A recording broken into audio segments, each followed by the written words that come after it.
Ladies and gents, boys and girls, welcome to a special Friday edition of the Overtime Drive. This is SEC Unfiltered's SEC Football Show, the best SEC football show on the internet. I'm Chris Phillips. He is Cole Thompson. We have got a jam-packed show for you as we're talking college football playoff predictions and our national championship predictions as well. We'll break down all of our picks, who makes the playoff and why, and also, of course, who makes the national title and who hoists the trophy in Miami when the dust settles on this season. Again, guys, got a jam-packed show, lots to get into. Really excited you're here with us. Before we get going, as always, make sure you like, subscribe, turn on notifications. Check us out via podcast, where we get your podcast. You can also find us across all social media platforms, as well as our website, secunfiltered.com. And as always, we are powered by our friends over at FANDUEL. Visit FANDUEL.com/SECU to join today to get started with $250 in bonus bets when you win your first $5 bet. Once again, that's FANDUEL.com/SECU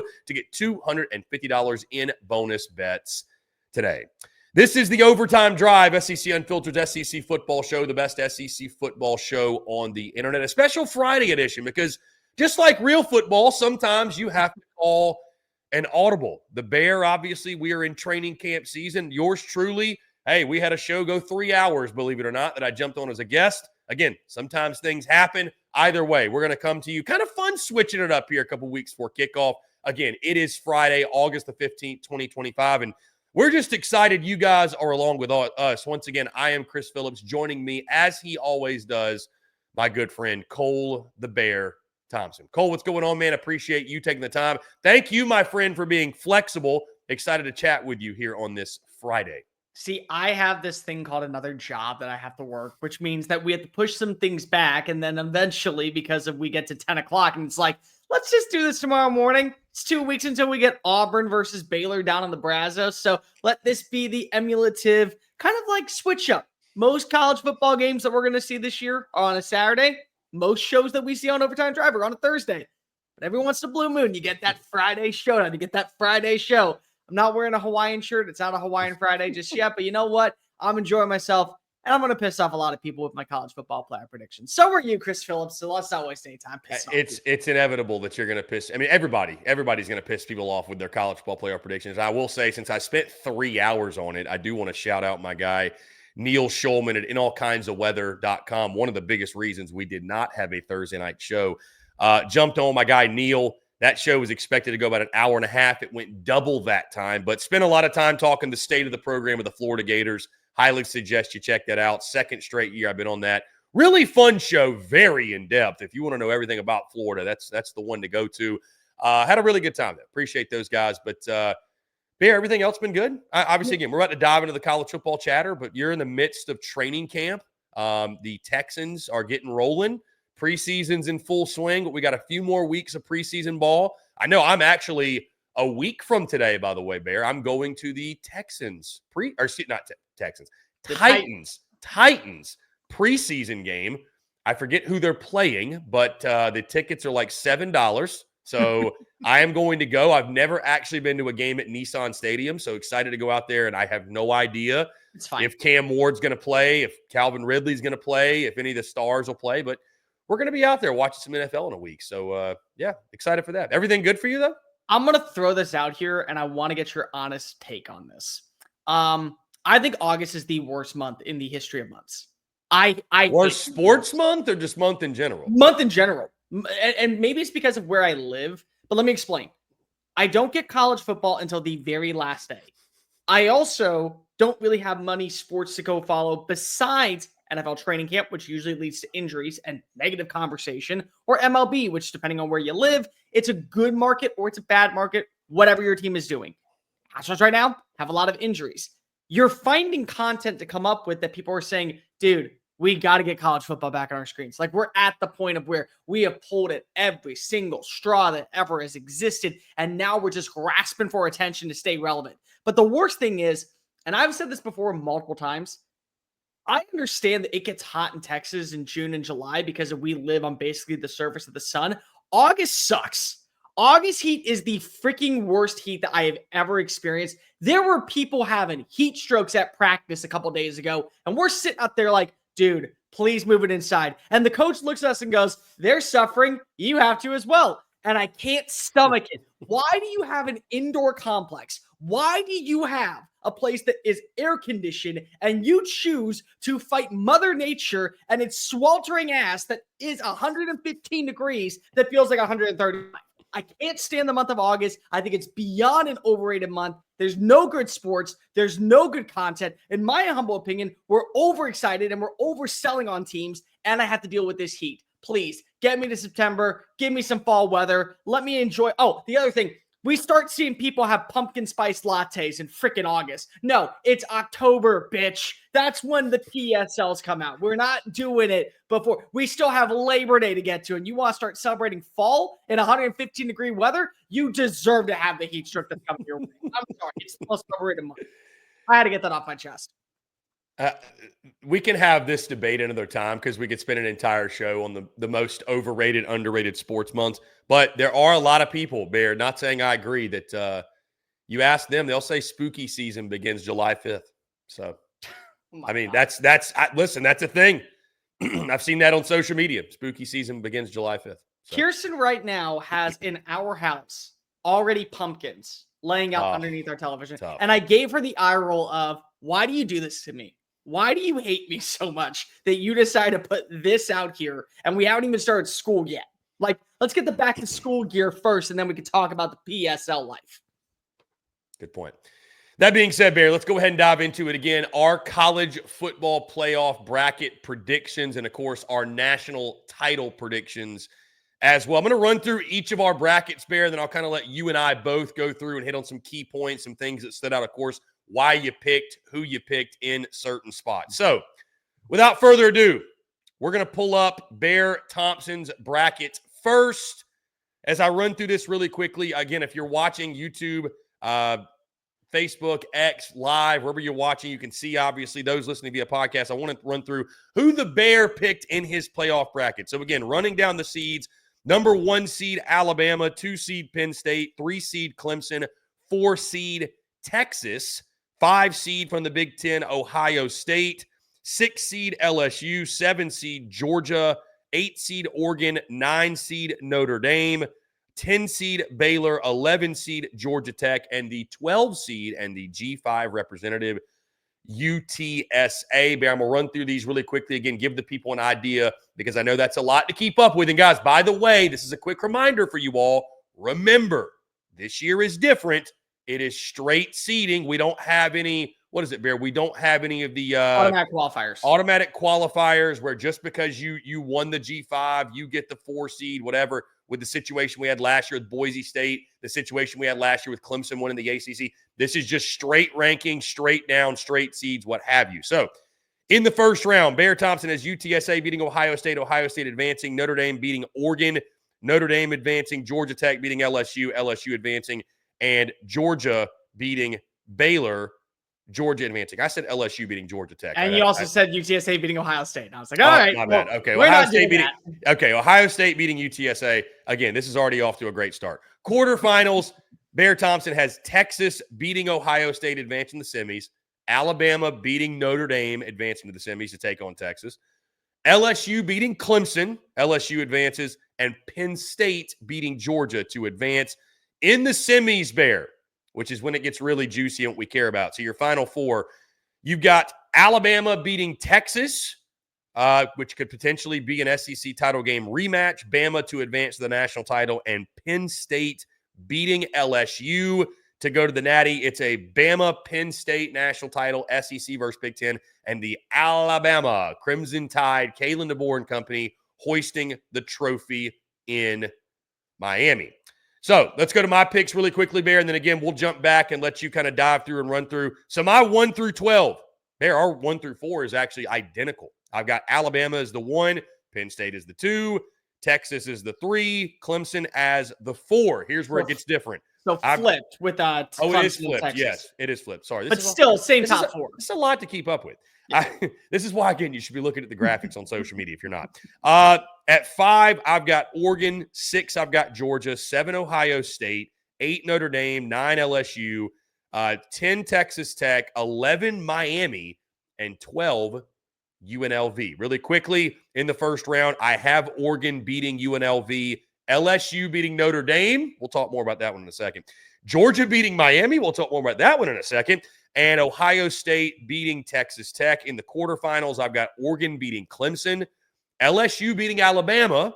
I've got Texas beating Georgia, and Penn State beating Ohio State. In the semis, I've got LSU over Oregon and Texas over Penn State for an all-SEC final, Bear. LSU, Texas. Texas hoisting the trophy. Homer. First time since 2000. Homer, yes. Homer. Optimistic Ag on Twitter is fuming. He is convinced I am a Texas fan. So those are our picks. Those are our projections. Bear, I want to jump back to your bracket, kind of let you start. Let's start at the top, 1 through 4, your conference champions. This has been well documented, by the way, guys. If you want more of a full breakdown of the SEC title pick and why, Bear, and I'll let you go into detail again, Bear, but you want to reemphasize, we've talked about this prior. You are picking Alabama to win the SEC championship, so you've got them at 1, of course. Texas, who I believe you've got them playing in the SEC title game. You've got them, obviously, the at-large, or one of the at-larges from the SEC at the 4 spot. Penn State was your pick at 2, winning the Big Ten.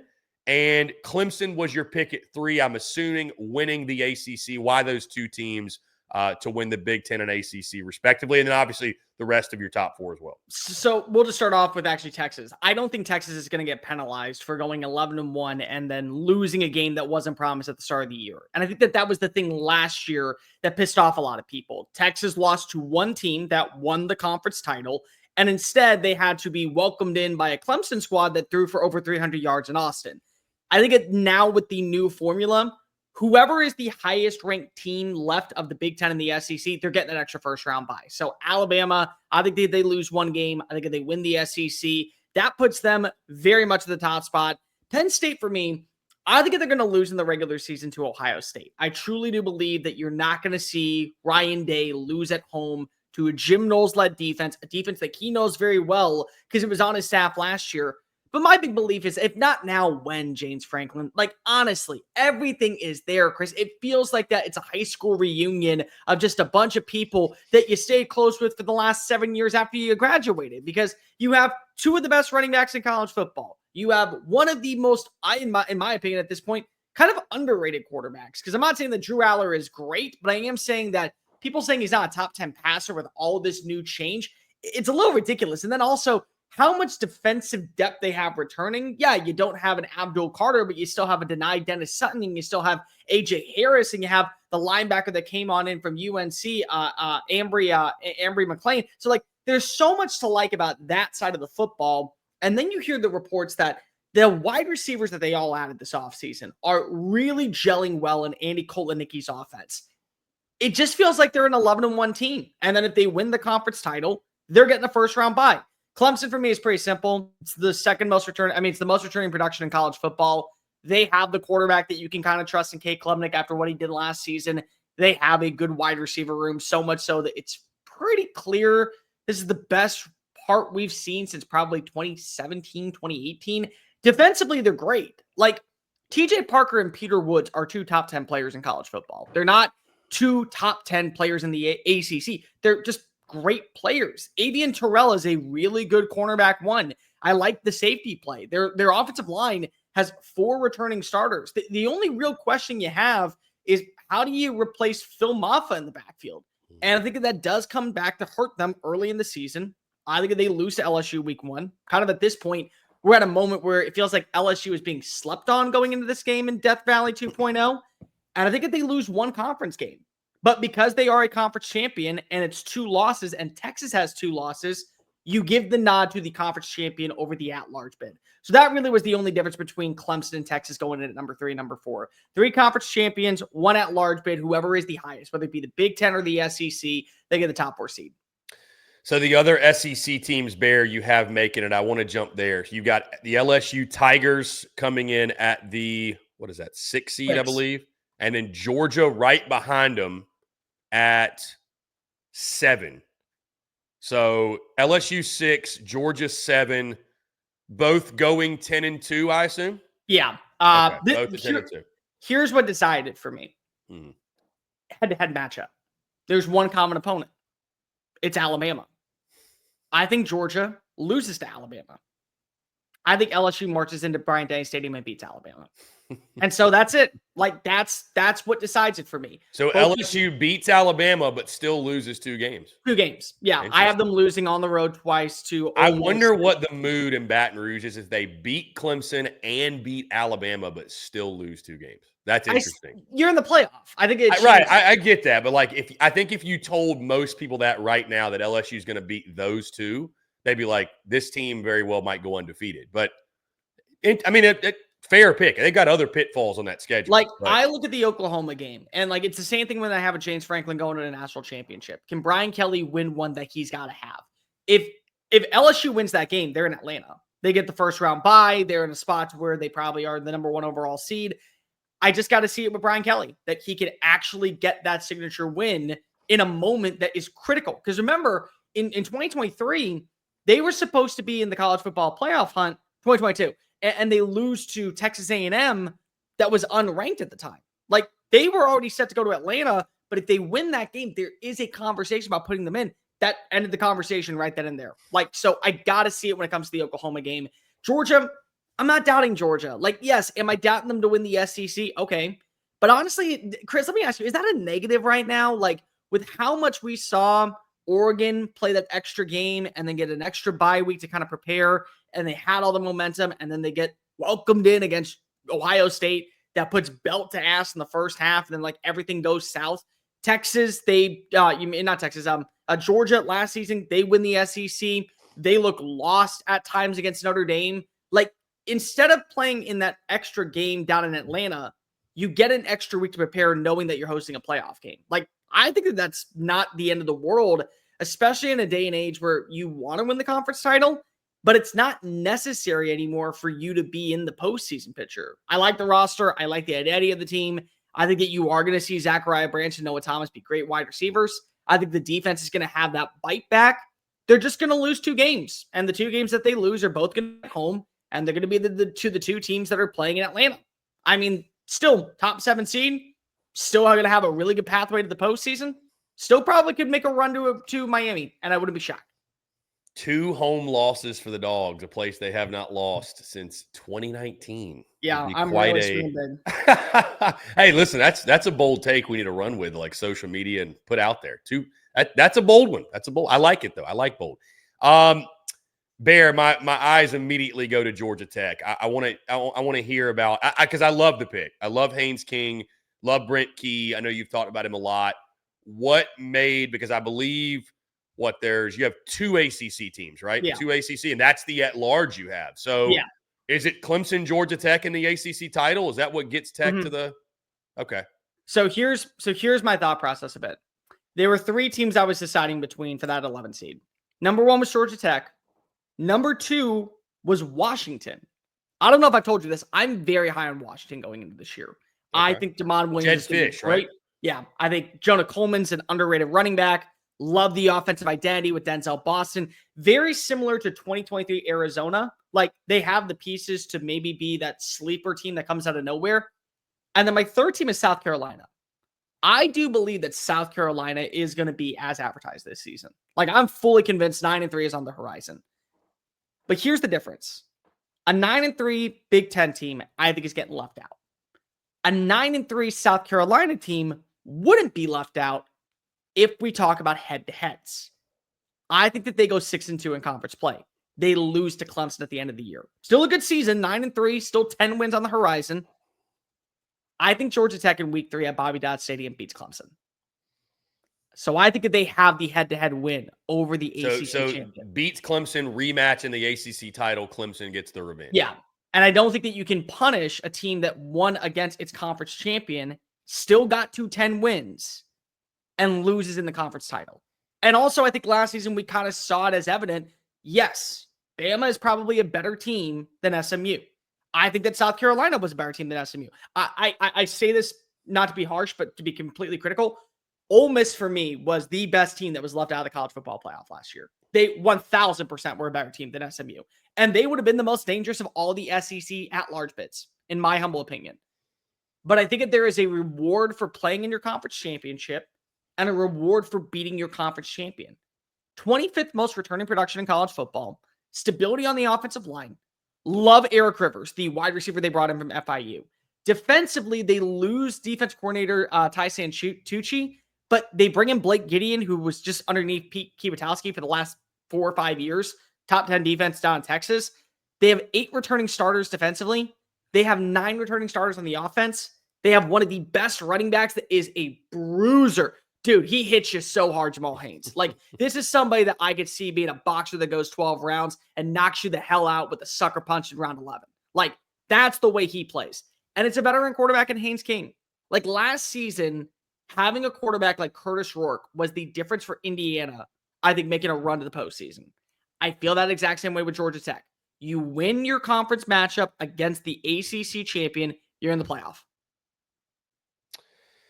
I like it. I like the Georgia Tech pick a lot. I like that Georgia Tech team a lot. I like Brent Key a lot. I love that pick. I absolutely love that pick. No Miami. Interesting, though. We'll get to that more in a second. No Miami, though. Baylor from the Big 12. Auburn gets to see them week 1. The Big 12 is crazy, as we know. There's a handful of teams, right, you could go with, but you went Dave Aranda and the boys. That'd be huge for his time there in Waco. I mean, okay, so think about this for a second. Number one, the Big 12, there's 9 teams you could pick, and you wouldn't be wrong. Like, that's the beauty of the Big 12. And like, when we're like, oh, we don't respect the Big 12. I love Big 12 football, and I always will. But like, 9 different teams I could see filling in that 10 spot. And by the way, I do think that they will get the 10 seed no matter what. Like, any one of them could work. For me, I look at the quarterback position, and I think that Sawyer Robertson is the second best quarterback going into the season. I think by the season's end, he's the best quarterback in the conference. I'm taking the quarterback. They have the most underappreciated trio in all of college football. Bryson Washington last year led the conference in rushing yards, yards per attempt, rushing touchdowns. You have Josh Cameron at wide receiver. Incredible catch radius, doesn't drop many balls. They also brought in one of the Alabama former receivers. They brought in Michael Trigg. Remember him at Ole Miss for a little while. He's their starting tight end. 4 returning starting offensive linemen. And with Sawyer Robertson, Chris, last season, he was the reason why Baylor went 8-4. Baylor lost an early game with Daquan Finn as its starter. So he wasn't even your starting quarterback last year. Now you know he's QB1. He's gone through all of the spring practice with QB1 drills. He's gone through all of the spring notes, working alongside with Jake Spavital, knowing he's the starter.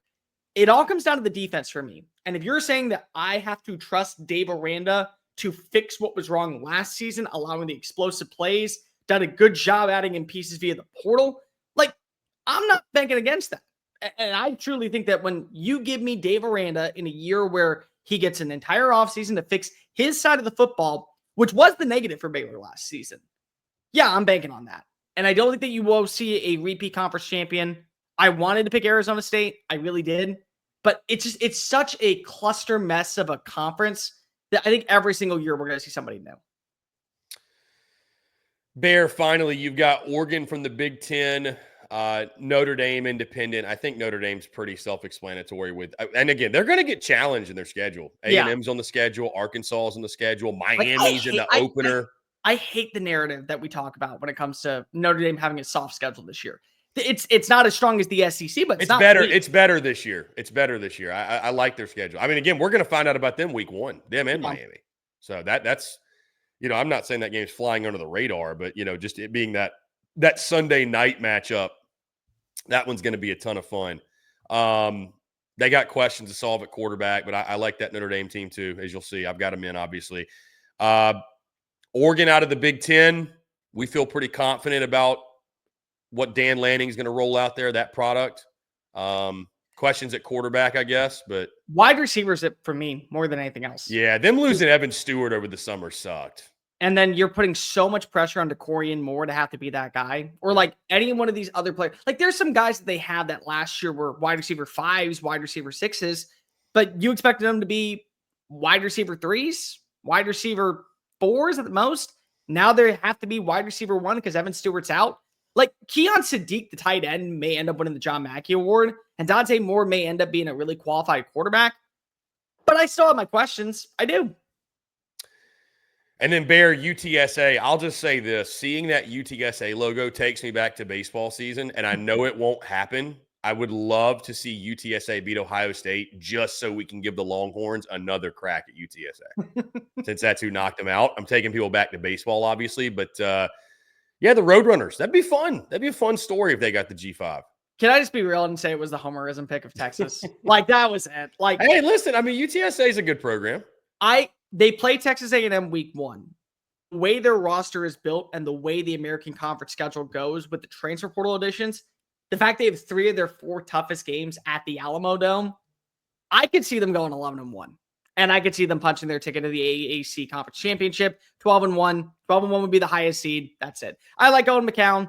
I love Jeff Traylor. Jeff Traylor's a dude. Like, he is like your man's man. Like, sits you down. You have life lessons over an ice cold Shinerbach. He's not afraid to tell you about the grunt work, about what it takes to build a football program. And like, he gets overlooked all the time. He got overlooked by the A&M job. He's gotten overlooked by the Texas Tech job, the Houston job, like a bunch of different jobs that he wanted. People have said, well, wait until the next one. And I feel like that we're at that point of where, all right, now's your time. Like, honestly, if he takes them to the college football playoff and Sam Pittman leaves Arkansas, I'd make that phone call. Like, I really would. Again, because he knows the area pretty well. But I think this is the end of his time out in the Alamo City. He gives them the reward of going to the playoff. Bear, most intriguing matchups that you found when you did this? I mean, just jumping off the page to me for yours, Texas, Ohio State rematch in the quarterfinals, Texas getting to avenge, and also, again, a rematch of the season opener. I mean, that would be crazy. Rematch of LSU Clemson from the opener, rematch of Texas Bama from the SEC title. You got a lot of fun games here. Also, too, by the way, I should mention, this would give us home playoff games at Death Valley and Sanford Stadium. Sign me up. Sign me up right now. There were a couple of things that I liked. The first one was it just feels wrong not to have a Death Valley game. Like, it does. Like, if you think you're there as high as I do, having it out in Baton Rouge on a night performance, either be a Friday or even a Saturday, like, that's got to happen. Sanford, again, they would have hosted a playoff game last year if they lost to Texas. So we get to see it out in Athens. The thing that was really interesting was, and we're going to talk about it with yours, I wanted to put Notre Dame on here, but I don't think enough people realize the atmosphere that is Eugene, Oregon. Like, there are people that... Watson's crazy. And like, I've been to the stadium. I've never been to a game there, but the way that it's described, it's one of the best environments in college football. And when I kind of came up with this list, I wanted to also incorporate, let's talk about teams that deserve that home atmosphere for a night game or for an afternoon where it's a playoff game that they didn't know they were going to be playing at the start of the season. And so Georgia, LSU, Oregon, they all have great atmospheres. We all saw last season when Ohio State beat the crap out of Tennessee, what that environment was like. They're getting another one. My most intriguing matchup that I really liked was Clemson versus LSU. Because I think that this is, again, an opportunity for either one of these teams, depending on if you think that they lose a conference game or they beat Clemson week 1, it's an opportunity to get revenge for either side. And we'll know more about what the identity is of Clemson at this point. We'll have a good understanding about where were the changes for LSU's defense and changes for LSU's offense, and which coach has learned from his mistakes to be able to make sure this doesn't happen again. I think that that's really where this kind of came on out. Texas and Ohio State just was because of the matchup to where it was like kind of balanced. And then Georgia versus Penn State, again, same thing. I had them as a 7 seed. So naturally, I think that Alabama gets the number 1 seed as the SEC. They got to play against number 2 seed in Georgia. But like, the Clemson LSU game was the one that I was most intrigued because I could see that being a coin flip. And honestly, you saw when we were making the predictions, Eric even asked me multiple times, hey, you have this team winning, but this team covering. Is that what you want? And I had to go back and say to myself, okay, which do I think is more likely to happen? Neutral site field, because this isn't at Death Valley. Do I trust X coach more or X coach more? Yeah, I trust this coach more. So like, that one to me was the biggest toss up. And honestly, it changed the entire outlook for the college football playoff, because if I have Clemson winning, I actually think Clemson stands a better shot at beating Penn State. But I actually think that Penn State maybe has a better shot at beating LSU. So it's like, that could change the entire pathway of who goes to the national championship for me. Speaking of the national championship, Bear, again, you've got Alabama and Penn State in the final. Bama winning it all. Again, you talked about it with them winning the SEC, but why Alabama for you was the pick. Again, Bama beat Notre Dame, Bama beat Texas, Bama beat Penn State to win the national title. What a season that would be for Kalen DeBoer year 2. For me personally, it reminds me so much of 2024 Ohio State. The way that we went about this offseason for Alabama. Exact same path, exact same formula, blueprint, just basically shown do this, and then watch you win a national title. It's the same. They went and they said, hey, there's a bunch of kids that are going to get paid a lot of money to go leave in the portal or go to the NFL draft. Let's match that offer to bring them back. Okay, now we have a foundation. We know that we need to upgrade at certain spots in the transfer portal, but we don't want to overspend because we want to build a roster that is an internal identity. Cool. So we're going to upgrade at the interior offensive lineman with Cam Dewberry. We're going to bring in some depth at linebacker with Akai Griffin-Hill. We're going to add in another defensive back in Cam Calhoun that can play a little bit of everywhere. Isaiah Horton, go ahead and join the party as wide receiver number 3. And then they did a good job of landing the right recruits, just like last season we saw with Ohio State. Ohio State had a top 4 recruiting class, and it was headlined by Jeremiah Smith. This season, it may be Dijon Lee. It may end up being the interior offensive lineman. Why am I blanking on his name? Coleman. It may end up being one of the running backs. Like, there's so much talent that Alabama was able to get. John Carroll. That was Carroll's name. There's so much talent that Alabama has right now to where any given Saturday, you just look at the roster, top to bottom. I think it's the most complete roster in college football. I have the fewest amount of questions when it comes to Alabama. Defensive line depth is great. Linebacker depth is great. Secondary is probably going to be the best in the college football. Wide receiver room. I mean, you got guys who are wearing 17 and 7 that are going to eventually become household fixtures this time next year. And they may make 1 or 2 plays this year, but holy crap, you'll remember them. Just like you remembered when Devonta Smith made that big time catch. Like, they have all the pieces. This comes down to Ty Simpson as QB1. And honestly, we don't know what he is. He could throw over 4,000 yards, 35 touchdowns, be in the Heisman Trophy conversation. He could throw for 3,100 yards and 25 touchdowns. I think that's good enough to lead this team to at least a 10-win season. And then you trust your defense, and then you trust the adjustments offensively to be able to catapult you week by week past quality opponents into the race for the trophy. I just think that Alabama is the most complete team. If you don't have bad quarterback play like Will Howard had last season, Will Howard had great quarterback play. Ty Simpson does that. The best team in college football is going to win. The best team on paper, in my opinion, is Alabama, which is why I have them going back to the championship, winning their first title since 2020. Oh, and by the way, Kalen DeBoer is just 2 years removed from playing in a national championship, and we all know that James Franklin can't win the big one. He literally does not win the biggest one of his career. So the narrative continues to stay the same. Alabama, maybe it's Homerism. Roll Tide. Congratulations on being back on the mountaintop. Again, what a year 2 it would be for Kalen DeBoer, and what a redemption from year 1. Crimson Tide win it all, says Bear Thompson. That being said, Bear, let's pull up my bracket, my prediction. It's funny the way you talk about Alabama is the exact same way that I talk about Texas, because they are my national champion. And I say something very similar, if not identical, to what you just said. They kind of feel like last year's Ohio State to me, from the standpoint of, especially this part, most expensive roster in college football, 35, 40 million, however, whatever. Sark wants to be coy about it. They went out and threw bread around for sure. Again, I got Texas over LSU. LSU would be kind of the making a surprise run a little bit. But you know what really stood out to me about my bracket, Bear, and I'll kind of run through some stuff. Like, I am hoping and praying that and if this happens, I'm going to go play the lottery immediately. If I just nailed the bracket, every single pick, every single seed. Some of these matchups are nuts. I mean, LSU, Notre Dame, give me all of that. Granted, we would not get a playoff game at Death Valley, which would be a travesty. I would agree. But Brian Kelly facing off against Notre Dame in the first round, going to South Bend, sign me up. Georgia hosting Carson Beck in Miami. Dude, Athens would be a straight up madhouse. Because I know you know this, Bear. If you're listening or you're watching and you didn't realize this, Georgia fans aren't that fond of Carson Beck these days. They don't have a whole lot of nice things to say about him.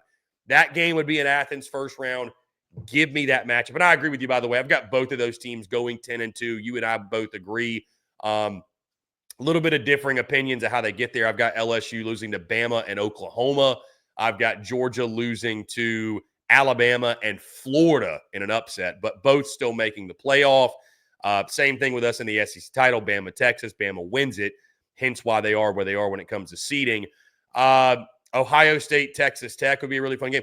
LSU, Bama rematch with LSU getting the revenge and moving on would be nuts. You could probably see, Bear, I still think Clemson, I'm not sold on them as like a national title winning. I mean, they've got tons of talent, but I got Oregon beating them in what I think many would probably consider an upset. Ohio State, Penn State would be great. Listen, looking at it now, maybe I should have won Ohio State because that would be, in my opinion, winning the big one if you're James Franklin. That just because of the struggles they've had against Ohio State specifically, but that would be an electric matchup. Georgia, Texas rematch. Texas getting the monkey off the back and beating Georgia when it matters most. Arch Manning being in peak form. That would be an awesome matchup, obviously. And then, like I said, my final four, I've got Texas, Penn State, Texas winning, LSU, Oregon, LSU winning, an all SEC final, Bear, which I can speak for you. I can speak for us all. My goodness, we would be in heaven. I would love nothing more than an all SEC national title. But LSU, Texas, a rematch, by the way, from 2019 when Burrow and the boys went to Austin and won. But I think it's Texas that hoists the trophy again. I think at this point in the season, man, I think Texas has the best roster top to bottom in college ball. And you know how high I am on Alabama as well. Like I'm picking them to win the SEC. But I think at this point in the season, Arch Manning is clicking on all cylinders. That offense is humming. I think defensively, you could argue they have the best front seven in college football. They may end up having the best defense in college football, certainly one of the best. And Bama's a good pick. There's a lot of good picks here, but I'm riding with the favorite Texas, man. And like I feel kind of, you always are kind of scared picking the overall betting favorite. But I just think top to bottom, I think they are the best team. I think as much stock as I'm buying in Kalen DeBoer and Bama and Ty Simpson, I'm buying a little bit more from the national title picture in Arch Manning and Steve Sarkisian. And I think they get it done, man. I really do. So, and then of course I do want to highlight, I went UNLV for my G5 just because Dan Mullen. Let's do it, baby. Let's do it. Viva Las Vegas, baby. Let's go UNLV. Come on. Let's go.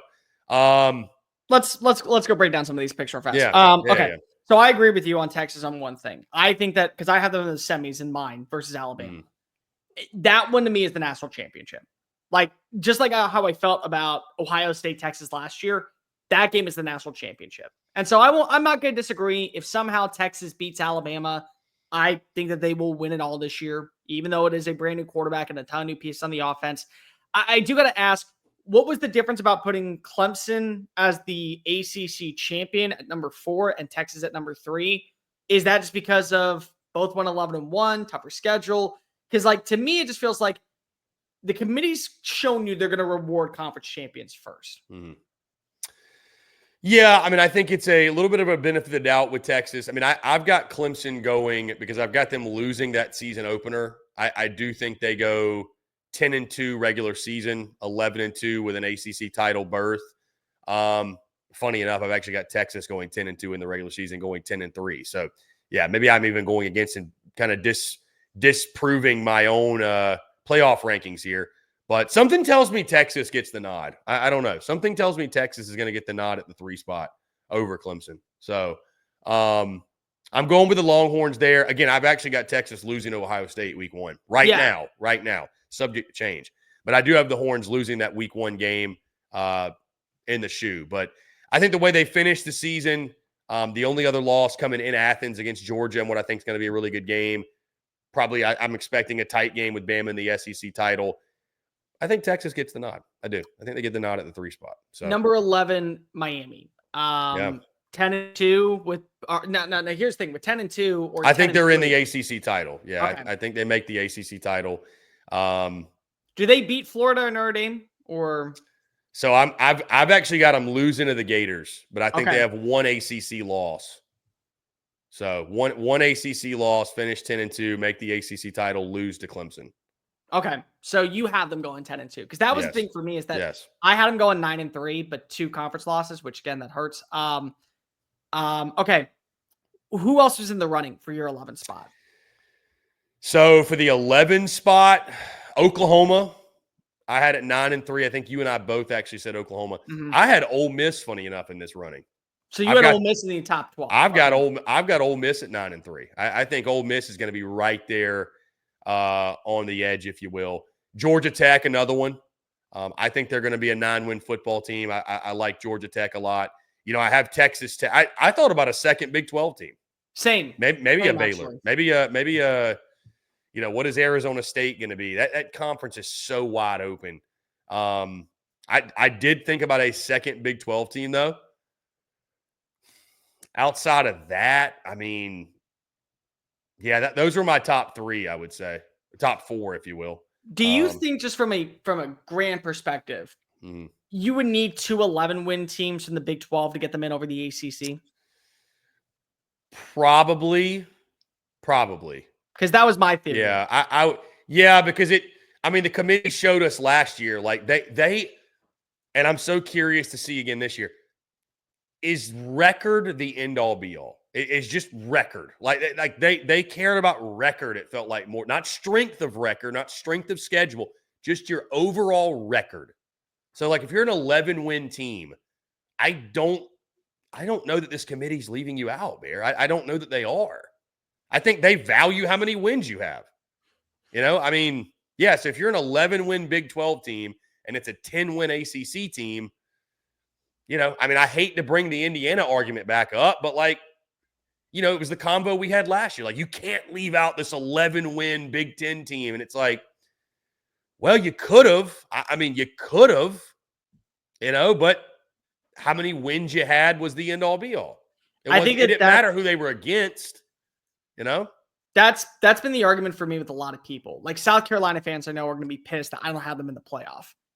It's not because if you aren't a good team, it's because if you have 9 wins. Yeah. They don't care about the losses part. Like you could have a 10-4 SEC team.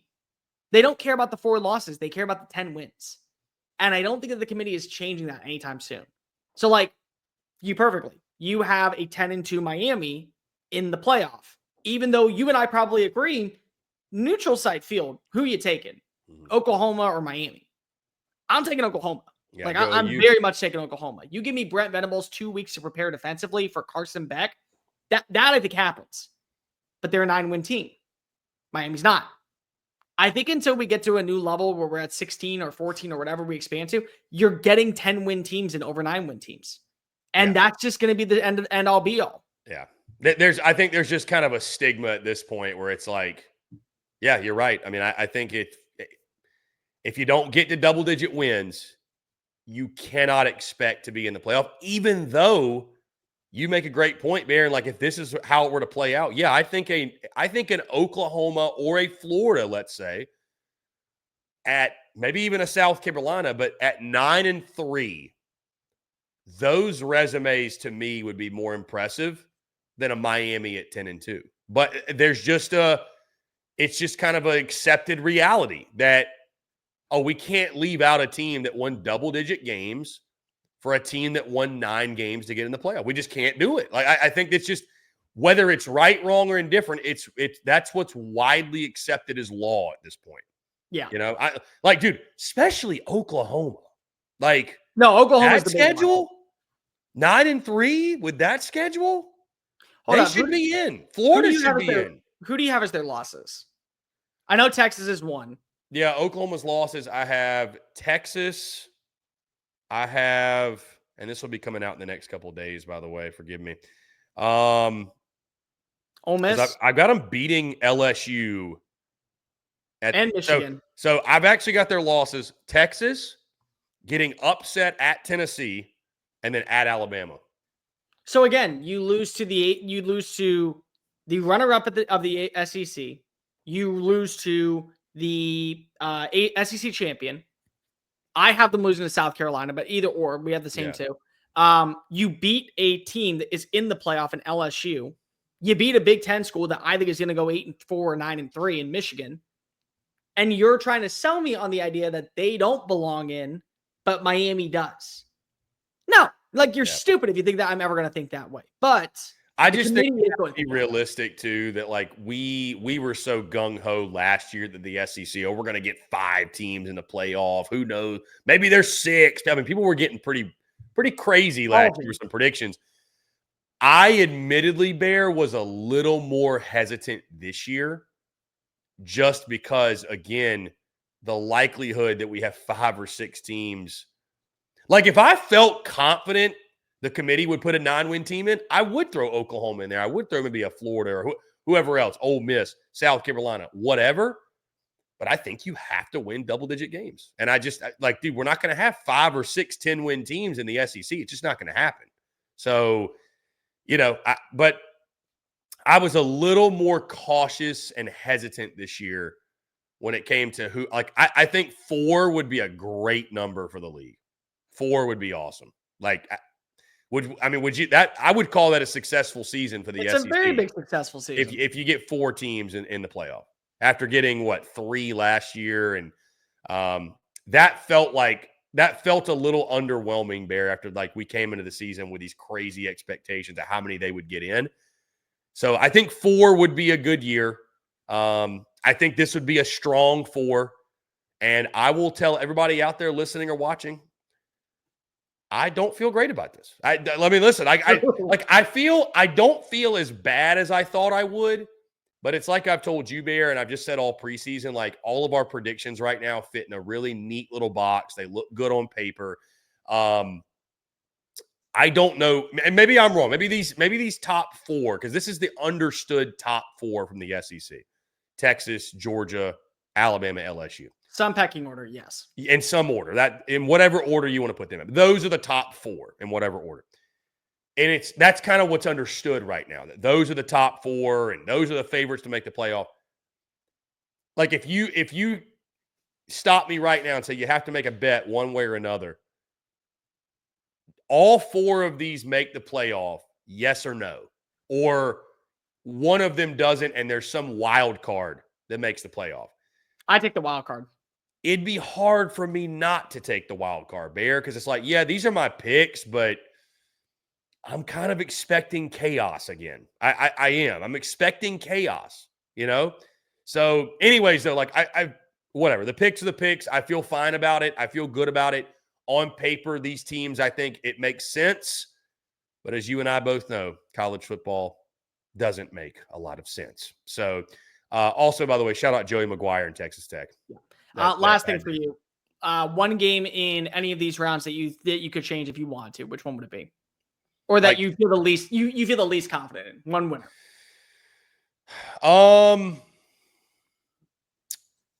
The game I feel the least confident in, probably. Boy, it's scary picking Texas to beat Georgia. I'm shocked you went that path. Yeah, I thought you were going to go LSU, Alabama.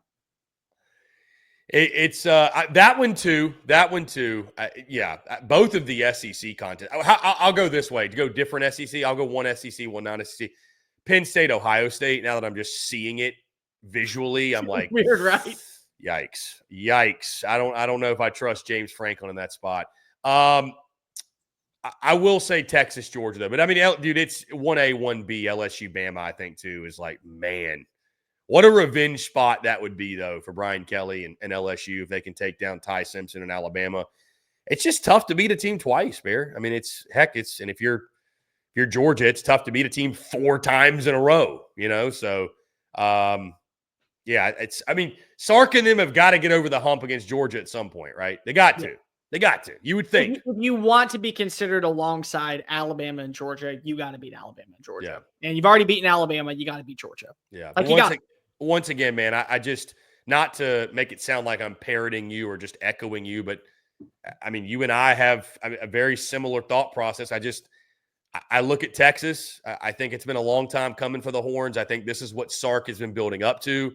They're elite on both lines of scrimmage, which, again, offensive line, we got to figure that out. But I do think they will be above average. I think the way they've recruited, the way he stacked it up on that side of the football, I think when he got to Texas, he understood, hey, this is what wins in the SEC. He's been in the SEC. He gets that. They've built on both lines of scrimmage to win at the highest level. And again, like I said, man, I mean, well by this point of the season, no doubt, I'm a believer in Arch Manning. I think Arch Manning will be clicking. He's got plenty of weapons to work with. He's got a really, really good running back. They're going to be able to run the football to support him.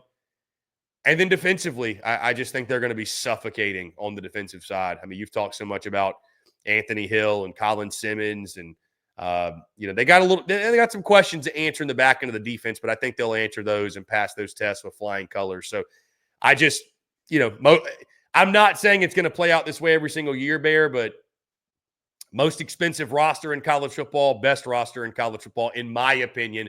Bama's right there too. Penn State's right there too. There's a lot of, there's some really high quality teams, high caliber teams, but I think it's Texas at the end of the day. I think it's Arch Manning making a play. Man, that Texas LSU game would be nuts if that's how it played out. But yeah, I got the horns. I'm going with the favorite. I'm going Texas. So I think they bring home the hardware first time since 2005. Bottom line is that we both have the SEC getting back on top. The SEC's hoisting the trophy. They're winning a title this year. I don't know who it, but they're winning. This Big Ten nonsense is coming to an end. It's coming to an end this season. So again, I've got Texas winning it all. Bear has the Alabama Crimson Tide. Again, if you want to get a visual look at our picks, you want to critique us, give us your thoughts. Social media, everywhere. We've also dropped videos, myself and Bear Thompson, short form, kind of breaking down some of these picks. And it's going to be fun, Bear. I mean, again, the playoff as it expands, I feel like admittedly it gets harder and harder to predict, but that's the beauty of it. But I don't think we're going to be that crazy far off. I know some of us, you and I, have got some different picks in there, which is what makes it fun. But there's some of these I feel really, really, really, really, really confident in. I think your Flyers obviously are more your G5, your Big 12 champ, your ACC at large, and is there a Big 12 at large? I feel like everybody else, Bear, I mean, correct me if I'm wrong, everybody else I feel pretty good about. I mean, we can debate all day about their seeding, about who wins the SEC, but I feel pretty, that's what I wonder. Who is this year's Arizona State, if there is one? Yeah. But I feel about that, that core nucleus of those top 8 teams, Bear, I feel pretty good about those. I feel pretty solid about those top tier teams. For me personally, and I've said this on the show, I said this last week when we were doing the AP rankings. The top 9 teams are the top 9 teams. Put them in whatever order you want, and it's not going to shock me. We have all 9 teams in the playoff.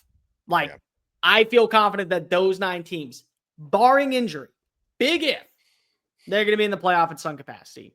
Now pick your G5 winner, your Big 12 champion, and who's your other at-large bid. That's what I think it's going to come down to.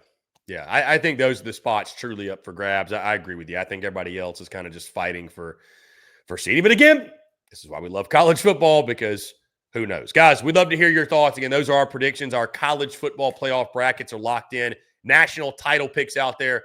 I'm going hook 'em. Bears going roll tide. We'd love to hear your thoughts, your breakdowns, your predictions. Who's right? Who's wrong? Again, let us know in the comments down below, social media, wherever. Again, we would love to hear from you. Bear, do we want to speed through some news and notes really quickly? Do you want to go ahead and hop out of here and save it? What do you think? At least let's hit on the Auburn thing because it's relevant.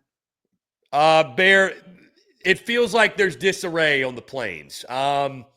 Some of it is more fun social media chatter and banter and shit talk. Some of the other stuff is pretty well justified. In case you guys have missed it, you're tuned in. It goes from Hugh Freeze talking about who's calling plays for Auburn. This person's calling plays on first down. This one's calling plays on third down. Hugh Freeze has the ability to overrule on any down. Then we get the video, which again, we get the video of Hugh Freeze and Jackson Arnold. Jackson Arnold holding onto the football, does not throw it. Hugh throws down the visor. I want to address that first, Bear, to everybody watching who's going to come at me. Yes, I understand it's football practice. Believe it or not, I was a college athlete. I know that coaches yell. A lot of people took that as if I was saying that like this happens nowhere else across the country. I get it. I get it. I promise you, I get it.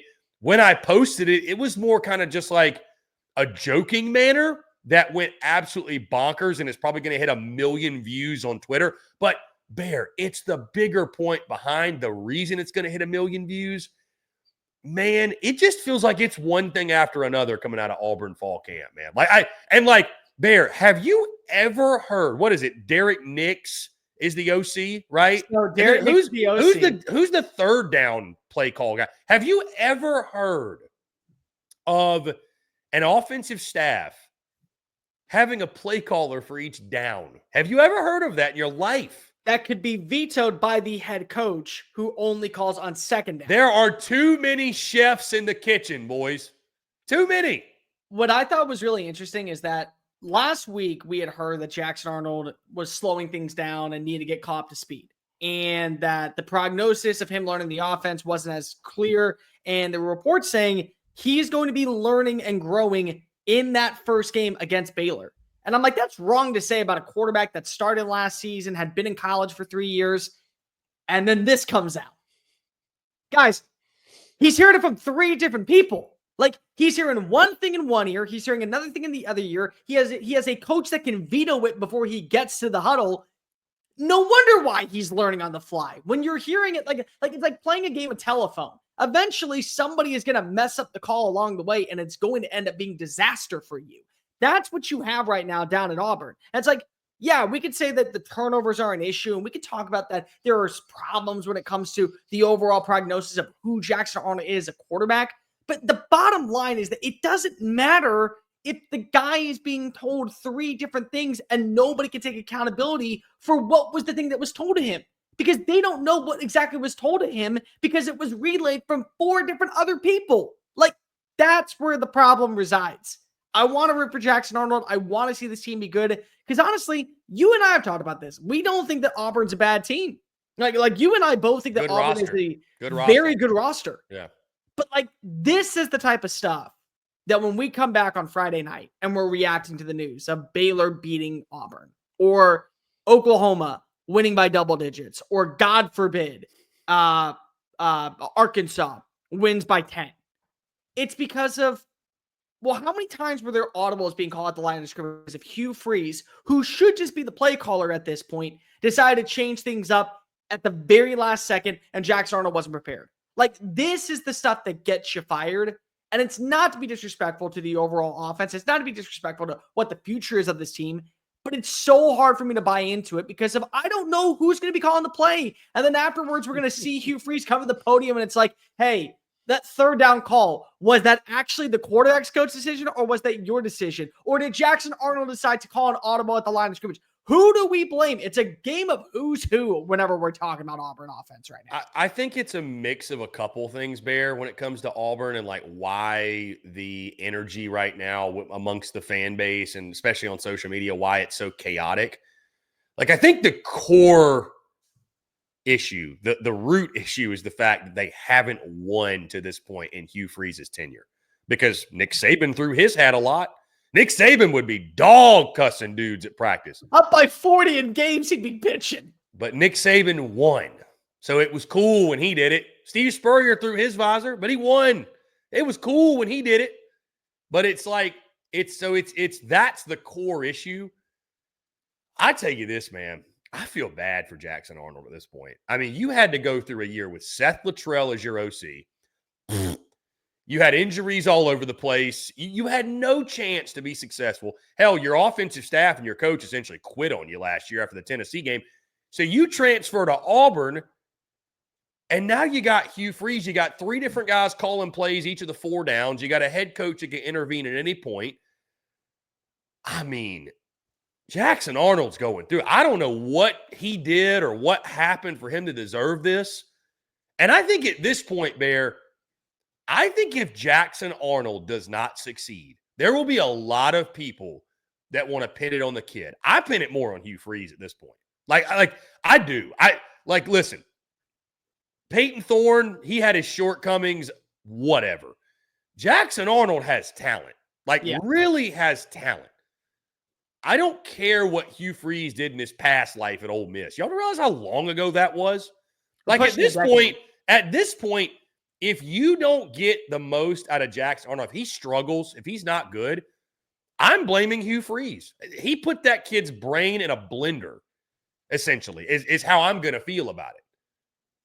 So, is it a big deal that Hugh was dog cussing Arnold or throwing his visor? Like, no, whatever.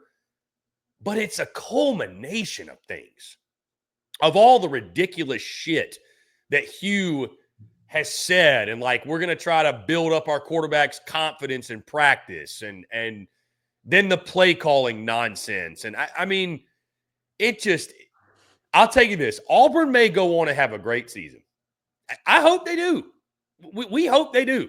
Yeah, I'm not complaining. But my God, this fall camp has just been, it is like pitch up a tent over this circus. And again, maybe we're being too harsh and we're making too much of it.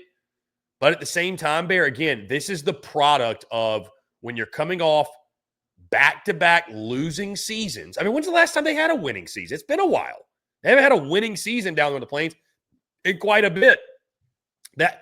So I think that's what the product of this is. It's kind of like we're hitting that point where we're about to boil over. I mean, Auburn fans need the season opener more than anything. God forbid you lose the game to Baylor. God forbid is all I'm saying. So, and Jackson Arnold doesn't play well. I feel bad for Jackson Arnold, though. I really do. I feel bad for the kid. Auburn hasn't had a winning season since 2019. Auburn hasn't had a 10-win season since 2017.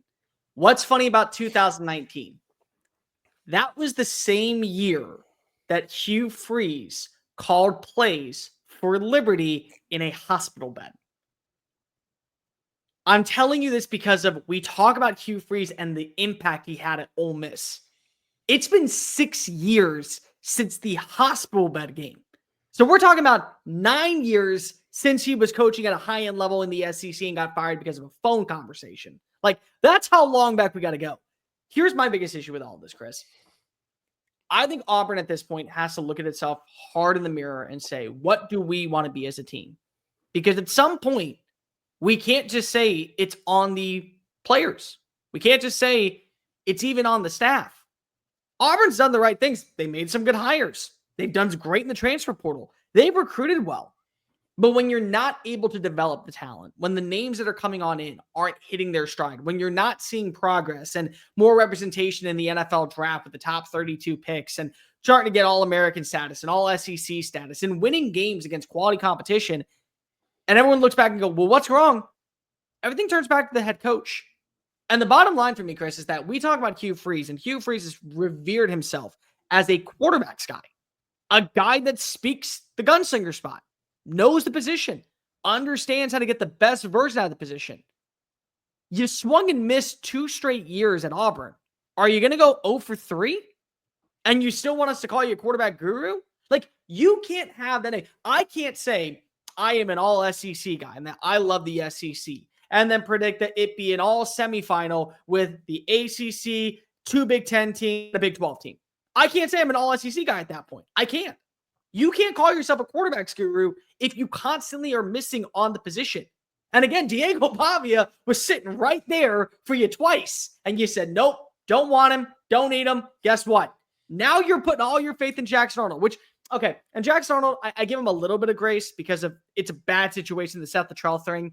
But you chose to go to Auburn. You could have gone back with the offense coordinator that recruited you to Oklahoma down in Mississippi State and been the quarterback there and competed with Blake Shapen. You could have done that. Could have gone anywhere in the country. You chose to go to Auburn. So that was on you. But I do think that at this point, he didn't know what he was signing up for. Hugh Freeze, you got to put it all together. Like, I'm sorry. At some level, for Auburn to be competent, for Auburn to get back to the level of what we believe that they should be, you have got to get the quarterback spot right. And so if that means giving up the play calling, by all means do it. If that means taking over the play calling entirely, by all means do it. But enough with this tomfoolery BS of, 3 guys, first, second, third down, but I'm going to call an audible if I don't like the play. Like, it's dumb, and all you're doing is putting more bulletin board material on us to make fun of you for on this channel every single week. That's it. That's all you're doing. Yeah, nonsense. It is nonsense. Again, we'll see what Auburn becomes of this year, but crazy. It's been a weird fall camp with them. Bear, breaking news. I do want to touch on this before we get out of here because this morning the NCAA, dare I call them sanctions, punishment, whatever, it has come down for Michigan. Michigan is expected to face a $20 million plus fine in postseason football revenue over the next 2 seasons, ESPN reports. Head coach Sharon Moore will receive an additional 1-game suspension on top of the school's self-imposed 2-game ban for weeks 3 and 4. So I believe he will miss the game against Oklahoma if correct. He will miss that game already. No, hold up. Is this for 2025 or 2020 or 2026? Because I know they threw 2 more games on for next season. Okay, I don't know then. Okay, you might be right. You might be right. Michigan self-imposed a 2-game suspension for Moore during the upcoming 2025-2026 football season. Oh, wow. The panel determined that a suspension for 1 additional game was appropriate. Therefore, Moore was suspended for the first game of the 26-27 season. Apart from the 3-game suspension, Moore is not prohibited from engaging in coaching or athletically related activities during the show calls period. Also coming of this, Bear. So there's a big financial penalty. And this is coming from, looks like, let's see, the NCAA. So their press release, 4 years of probation. The financial penalties include a $50,000 fine plus 10% of the budget for the football program, a fine equivalent to the anticipated loss of all postseason competition revenue sharing associated with the 25 and 26 football seasons, a fine equivalent to the cost of 10% of the scholarships awarded in Michigan's football program for the 25-26 academic year, a 25% reduction in football official visits during the 25-26 season, a 14-week prohibition on recruiting communications in the football program during the probation period. Then, Connor Stallions, 8-year show cause order restricting him from all athletically related activities during the show cause period. Jim Harbaugh, a 10-year show cause period restricting him from all athletically related activities during the show cause period, which will begin on August 7th, 2028, at the conclusion of his 4-year show cause order from a previous case. And Denard Robinson, a 3-year show cause order restricting him from all athletically related activities during the show cause period. But there is one thing that wasn't taken away, and that is the postseason national title. No postseason bans, no asterisks. Here we go. The NCAA says, quote, the panel determined that a postseason ban would unfairly penalize student athletes for the actions of coaches and staff who are no longer associated with the Michigan football program, end quote. Yeah, so Jim Harbaugh realized he made a mistake and was done with college football, was going to go to the pros no matter what, so said, screw it. I'm never coming back to this game. Go out as a champion. It kind of reminds me, Bear, of the Houston Astros cheating scandal. I know. I know that one will hit home for you, but they cheated. I can't say I don't care because I'd rather you not cheat than cheat. Yeah,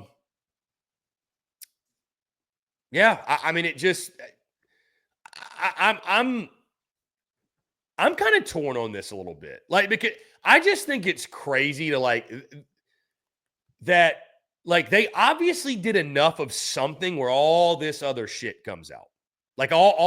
They're doing all the sanctions and all the this and the that.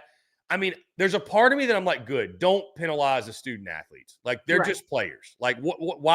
Why should they have their ring taken away or their honor taken away because of what the adults were doing? Sure. But then again, at the same time, you're not really deterring anybody else from doing this or doing anything else for that matter. I mean, people are always going to find a way to get an advantage and get an edge, but I don't know, man. There may not be an asterisk in the history books, but I think for most college football fans, there is an asterisk in the minds of college football fans everywhere. And I don't think Michigan cares, and I'm not saying they should. Listen, you got your ring, but I guess at what cost? I mean, I guess at what cost? I don't know. It's okay. For me personally, it's the most expensive slap on the wrist in the history of college football. Because that's what it is. It's a slap on the wrist. You're not losing your national title.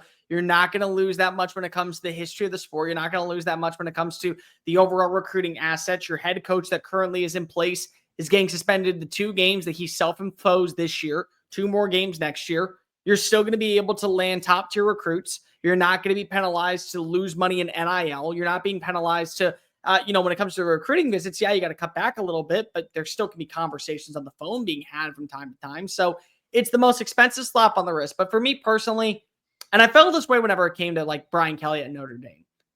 Brian Kelly to me will always be the all-time winningest coach at Notre Dame. Like he will. I don't care what the sanctions say. I don't care with how many games were rescinded from his record. He will be the all-time winningest coach at Notre Dame because of what he was able to produce. Good, bad, and different, cheating or not, he still won. Michigan fans don't care what the NCAA says.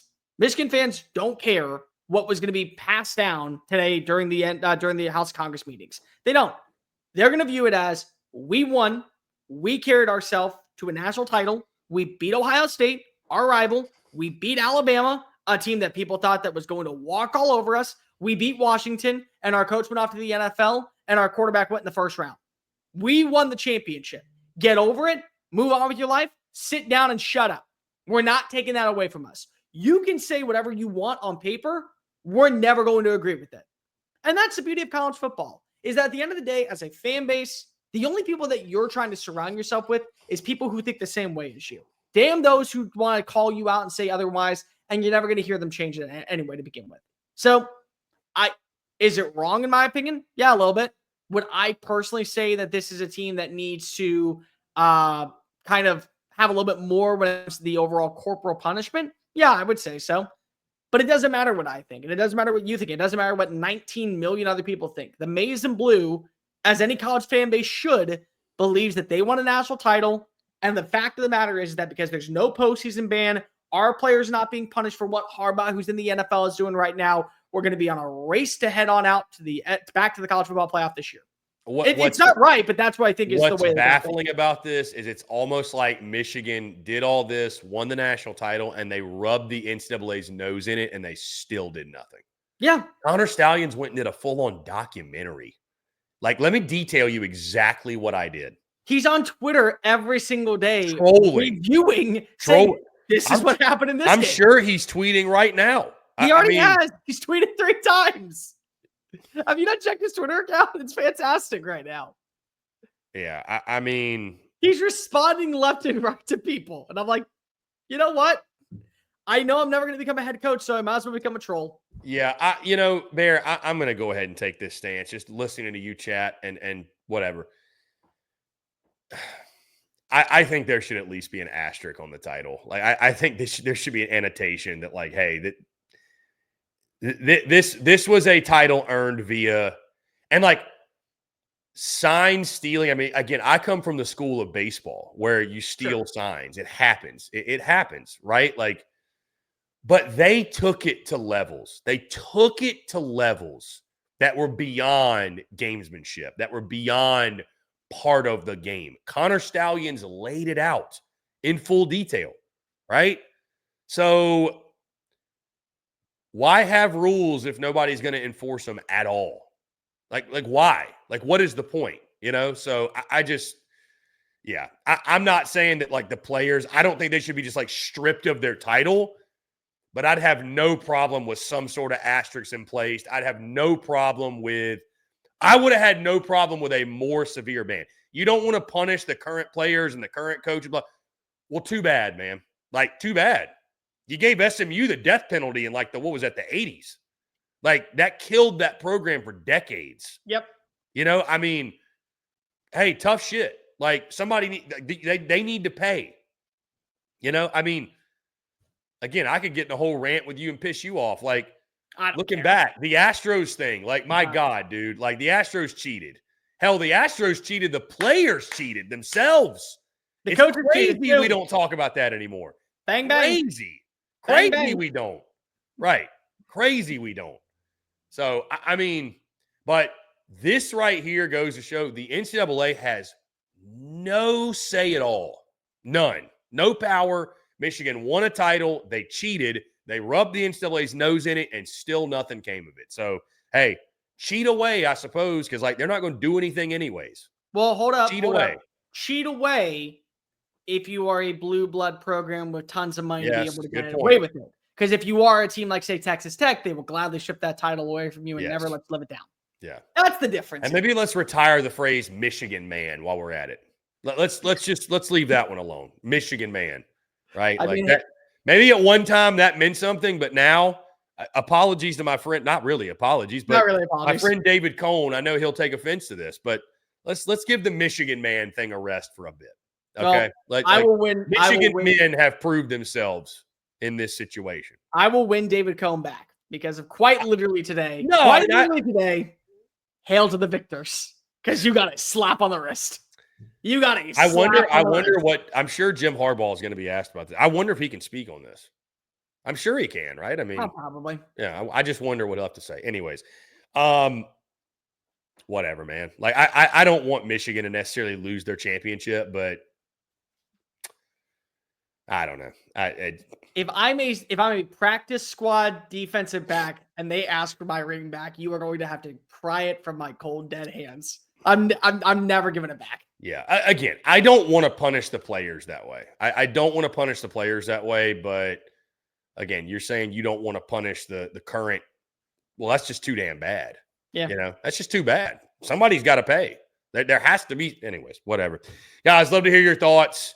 Thoughts on the NCAA sanctions that come down on Michigan. Was it harsh enough? Was it in some weird world that you may think it's too harsh? Would love to hear, again, your opinions on this. All right, we're going to go and wrap it up. Bear, really fun stuff. Again, guys, we appreciate y'all tuning in. Make sure, again, you drop your thoughts in the comments below, whether it be playoff predictions, whether it be this Michigan thing, whether it be what's going down on the Plains and fall camp. We'd love to hear from you guys. So we get out of here.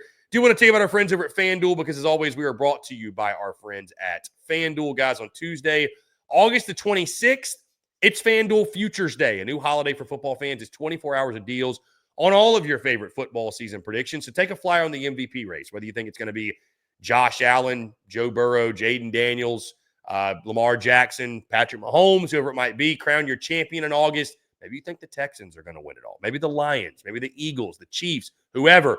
Or parlay your division winner dark horses. Mark your calendars. This is your day for your hunches, your hot takes, your calls, and your odds. Visit the FanDuel app today and start planning your futures bets now because Futures Day is one day and one day only. Make sure you sign up at FanDuel.com/SECU. That's FanDuel.com/SECU. FanDuel, play your game. Guys, once again, appreciate each and every single one of you tuning in. As always, make sure you like, subscribe, turn on notifications. Check us out via podcast. Wherever you get your podcast, you can also find us across all social media platforms as well as our website, SECUnfiltered.com. For Cole the Bear Thompson, I'm Chris Phillips. This is the Overtime Drive, SEC Unfiltered SEC Football Show, the best SEC football show on the internet. Appreciate y'all tuning in on a Friday. Y'all have a great weekend, and we'll talk to you all on Monday night. Cheers.